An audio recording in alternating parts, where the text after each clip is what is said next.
ನಮಸ್ತೆ ಗೆಳೆಯರೆ.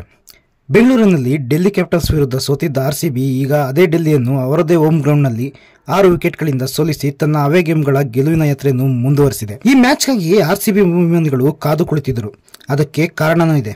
ಅದೇನೆಂದರೆ ಬೆಂಗಳೂರಿನಲ್ಲಿ ಆರ್ಸಿಬಿ ವಿರುದ್ಧ ಮ್ಯಾಚ್ ಗೆಲ್ಲಿಸಿ ಇದು ನನ್ನ ಗ್ರೌಂಡ್ ಎಂದು ಕೆಎಲ್ ರಾಹುಲ್ ಮಾಡಿದ್ದ ಕಾಂತಾರ ಸೆಲೆಬ್ರೇಷನ್. ಇದಕ್ಕೆ ಪ್ರತಿಯಾಗಿ ವಿರಾಟ್ ಅವರ ಹೋಮ್ ಗ್ರೌಂಡ್ನಲ್ಲಿ ನಡೆಯುವ ಮ್ಯಾಚ್ನಲ್ಲಿ ಆರ್ಸಿಬಿ ಗೆಲ್ಲಿಸಿ ಅವರು ಇದೇ ಸೆಲೆಬ್ರೇಷನ್ ಮಾಡಬೇಕೆಂದು ಅಭಿಮಾನಿಗಳು ಆಸೆ ಪಟ್ಟಿದ್ದರು.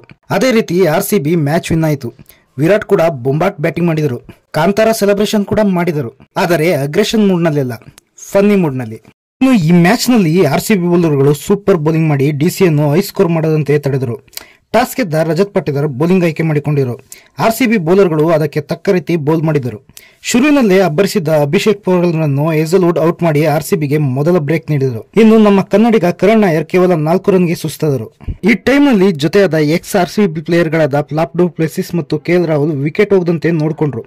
ಆದರೆ ಇವರಿಬ್ರು ಕೂಡ ಡಿಫೆನ್ಸಿವ್ ಬ್ಯಾಟಿಂಗ್ ಮಾಡಿದ್ರಿಂದ ರನ್ ರೇಟ್ ಕೂಡ ಇರಲಿಲ್ಲ. ಪವರ್ ಪ್ಲೇ ನಲ್ಲಿ 52 ರನ್ ಹೊಡೆದಿದ್ದ ಡಿಸಿ ನೆಕ್ಸ್ಟ್ 9 ಓವರ್ ನಲ್ಲಿ ಹೊಡೆದಿದ್ದು ಬರೀ 56 ರನ್. ಮಿಡಲ್ ಓವರ್ಗಳಲ್ಲಿ ಕೃನಾಲ್ ಪಾಂಡ್ಯ ಮತ್ತು ಸುಯೇಶ್ ಶರ್ಮಾ ರನ್ ಕಂಟ್ರೋಲ್ ಚೆನ್ನಾಗಿ ಮಾಡಿದ್ರು. ಇದರ ಮಧ್ಯೆ ಡು ಪ್ಲೆಸಿಸ್ 26 ಬಾಲ್ ನಲ್ಲಿ 22 ರನ್ ಹೊಡೆದು ಇನ್ನೇನು ಸ್ಕೋರಿಂಗ್ ರೇಟ್ ಜಾಸ್ತಿ ಮಾಡ್ತಾರೆ ಅನ್ನೋಷ್ಟರಲ್ಲಿ ಕೃನಾಲ್ ಪಾಂಡ್ಯ ಬೌಲಿಂಗ್ ನಲ್ಲಿ ಔಟ್ ಆಗ್ಬಿಟ್ರು. ಕ್ಯಾಪ್ಟನ್ ಅಕ್ಷರ್ ಪಟೇಲ್ 13 ರನ್ ಮಾಡಿ ಹೇಜಲ್ವುಡ್ ಬೌಲಿಂಗ್ ನಲ್ಲಿ ಕ್ಲೀನ್ ಬೋಲ್ಡ್ ಆದ್ರು. ರಾಹುಲ್ ಒಂದ್ ಕಡೆ ಒದ್ದಾಡಿ 39 ಬಾಲ್ಗೆ 41 ರನ್ ಹೊಡೆದು ಬೂವಿಂಗ್ ಬೌಲಿಂಗ್ ನಲ್ಲಿ ಕ್ಯಾಚ್ ಕೊಟ್ಟು ಔಟ್ ಆದ್ರು. ಕಡೆಯಲ್ಲಿ Stubbs back to back 2 over ನಲ್ಲಿ 4-6 ಹೊಡೆದು ಒಳ್ಳೆ ಬ್ಯಾಟಿಂಗ್ ಮಾಡಿದ್ರು. ಇದರಿಂದ ಡಿಸಿ ಆಗೋ ಈಗ 150 ರನ್ ಮಾಡೋ ತರ ಆಯ್ತು. 18 ಬಾಲಲ್ಲಿ 34 ರನ್ ಹೊಡೆದಿದ್ದ ಸ್ಟೆಪ್ಸ್ ಕಡೆ ಓವರ್ ನಲ್ಲಿ ಭುವಿಗೆ ಔಟ್ ಆದ್ರು. ಫೈನಲ್ ಆಗಿ ಡೆಲ್ಲಿ ಕ್ಯಾಪಿಟಲ್ಸ್ 20 ಓವರ್ ನಲ್ಲಿ 8 ವಿಕೆಟ್ಗೆ 162 ರನ್ ಹೊಡಿತು. ಆರ್ಸಿಬಿ ಪರ ಎಲ್ಲಾ ಬೌಲರ್ಗಳು ಬೊಂಬಾಟ್ ಬೌಲಿಂಗ್ ಮಾಡಿದ್ರು. ಭುವನೇಶ್ವರ್ ಕುಮಾರ್ 4 ಓವರ್ ನಲ್ಲಿ 33 ರನ್ ಕೊಟ್ಟು 3 ವಿಕೆಟ್ ಕಿತ್ತರೆ ಯಶ್ ದಯಾಳು, ಕೃನಾಲ್ ಪಾಂಡ್ಯ 1 ವಿಕೆಟ್ ತಗೊಂಡ್ರು. ಇನ್ನು ಹೇಜಲ್ವುಡ್ 2 ವಿಕೆಟ್ ಕಿತ್ತು. 162 ರನ್ ಸ್ಕೋರ್ ನೋಡಿ ಆರ್ಸಿಬಿ ಆರಾಮಾಗಿ ಚೇಸ್ ಮಾಡಬಹುದು ಅನ್ಕೊಂಡೆ. ಅದಕ್ಕೆ ತಕ್ಕಂತೆ ಇವತ್ತು ಸಾಲ್ಟ್ ಬದಲಿಗೆ ಡೆಬ್ಯೂ ಮಾಡಿದ ಯಂಗ್ ಗನ್ ಜೇಕಬ್ ಬೆಥೆಲ್ ಸ್ಟಾರ್ಕಿಗೆ ಬ್ಯಾಕ್ ಟು ಬ್ಯಾಕ್ 6-4 ಹೊಡೆದು ನೋಡಿ ಒಳ್ಳೆ ಸ್ಟಾರ್ಟ್ ಸಿಗುತ್ತೆ ಅಂದ್ಕೊಂಡು ಅಷ್ಟರಲ್ಲೇ 3ನೇ ಓವರ್ ಬೌಲಿಂಗ್ ಮಾಡಕ್ ಬಂದಿದ್ದ ಅಕ್ಷರ್ ಪಟೇಲ್ 12 ರನ್ ಹೊಡೆದಿದ್ದ ಬೇತಲ್ ನ ಔಟ್ ಮಾಡಿಬಿಟ್ರು. ಅಷ್ಟೇ ಅಲ್ಲದೆ ಅದೇ ಓವರ್ ನಲ್ಲಿ ಇನ್ಫಾರ್ಮ್ ಬ್ಯಾಟರ್ ನಮ್ ದೇವದತ್ ಪಡಿಕಲ್ ಡಕ್ಔಟ್ ಮಾಡಿ 1ನೇ ಓವರ್ ನಲ್ಲಿ ಮ್ಯಾಚ್ ನ ಚೇಂಜ್ ಮಾಡಿಬಿಟ್ರು.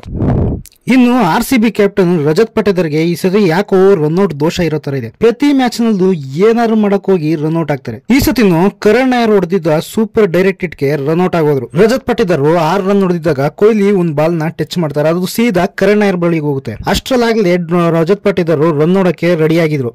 ಆದ್ರೆ ಕರಣ್ ನಾಯರ್ ಡೈರೆಕ್ಟ್ ಹಿಟ್ ಹೊಡೆದಿ ರಜತ್ ಪಾಟಿದಾರ್ ಇನ್ನೊಂದ್ಸತಿ ರನ್ಔಟ್ ಆಗೋ ತರ ಮಾಡಿದ್ರು. ರಜತ್ ಪಾಟಿದಾರ್ ಔಟ್ ಆದಾಗ ಟೀಮ್ ಸ್ಕೋರ್ 26 ರನ್ಗೆ 3 ವಿಕೆಟ್. ಇಂಥ ಟಫ್ ಸಿಚುವೇಶನ್ ನಲ್ಲಿ ಆರ್ಸಿಬಿ ಮ್ಯಾನೇಜ್ಮೆಂಟ್ ಒಂದು ಒಳ್ಳೆ ಯೋಚನೆ ಮಾಡಿ ಕೃನಾಲ್ ಪಾಂಡ್ಯಂಗೆ ಪ್ರಮೋಷನ್ ಮಾಡಿ ನಂಬರ್ 5 ನಲ್ಲಿ ಬ್ಯಾಟಿಂಗ್ ಕಳಿಸಿದ್ರು. ಕೃನಾಲ್ ಪಾಂಡ್ಯ ಮತ್ತು ವಿರಾಟ್ ಕೊಹ್ಲಿ ಸ್ಟಾರ್ಟಿಂಗ್ ಅಲ್ಲಿ ರನ್ ಹೊಡೆಯೋದಕ್ಕಿಂತ ವಿಕೆಟ್ ಉಳಿಸ್ಕೊಳಕ್ ಯೋಚನೆ ಮಾಡಿ ಸ್ಟಾರ್ಟಿಂಗ್ ತುಂಬಾ ಸ್ಲೋ ಆಗಿ ಆಡಿದ್ರು. ಕೃನಾಲ್ ಪಾಂಡ್ಯ ಫಸ್ಟ್ 28 ಬಾಲ್ ನಲ್ಲಿ ಬರೀ 25 ರನ್ ಹೊಡೆದಿದ್ರು. ಆಮೇಲೆ ಆಟ ಶುರು ಮಾಡಿದ ಕೃನಾಲ್ ಪಾಂಡ್ಯ 38 ಬಾಲ್ಗೆ 9 ವರ್ಷ ಆದ್ಮೇಲೆ IPL ನಲ್ಲಿ ತಮ್ಮ 50 ಮಾಡಿದ್ರು. ಕೊಹ್ಲಿನೂ ಈ ಮ್ಯಾಚ್ ನಲ್ಲಿ 50 ಹೊಡೆದ್ರು. ಇವರಿಬ್ರು 4ನೇ ವಿಕೆಟ್ಗೆ 84 ಬಾಲಿಗೆ 119 ರನ್ ಪಾರ್ಟ್ನರ್ಶಿಪ್ ಕೊಟ್ರು. ಇವರಿಬ್ರು ಪಾರ್ಟ್ನರ್ಶಿಪ್ ಇಂದ ಆರ್ಸಿಬಿ ವಿನ್ನಿಂಗ್ ಪೊಸಿಷನ್ಗೆ ಬಂತು. ವಿರಾಟ್ ಇನ್ನೇನು ಆರ್ಸಿಬಿ ಗೆಲ್ಲಬೇಕು ಅನ್ನೋಷ್ಟರಲ್ಲಿ ಔಟ್ ಆದ್ರು. ಆಮೇಲೆ ಬಂದಿದ್ದ Tim David back to back 6-4 ಹೊಡೆದು ಇನ್ನೂ 1 ಓವರ್ ಬಾಕಿ ಇರೋಂಗೆ ಮ್ಯಾಚ್ ಫಿನಿಶ್ ಮಾಡಿದ್ರು. ಇನ್ನು ಕೃನಾಲ್ ಪಾಂಡ್ಯ 47 ಬಾಲ್ ನಲ್ಲಿ 73 ರನ್ ಹೊಡೆದು ನಾಟ್ ಔಟ್ ಆಗಿ ಆರ್ಸಿಬಿ ಕಂಟಿನ್ಯೂಸ್ಲಿ 6 ಅವೇ ಗೇಮ್ ವಿನ್ ಆಗೋದಕ್ಕೆ ಹೆಲ್ಪ್ ಮಾಡಿದ್ರು.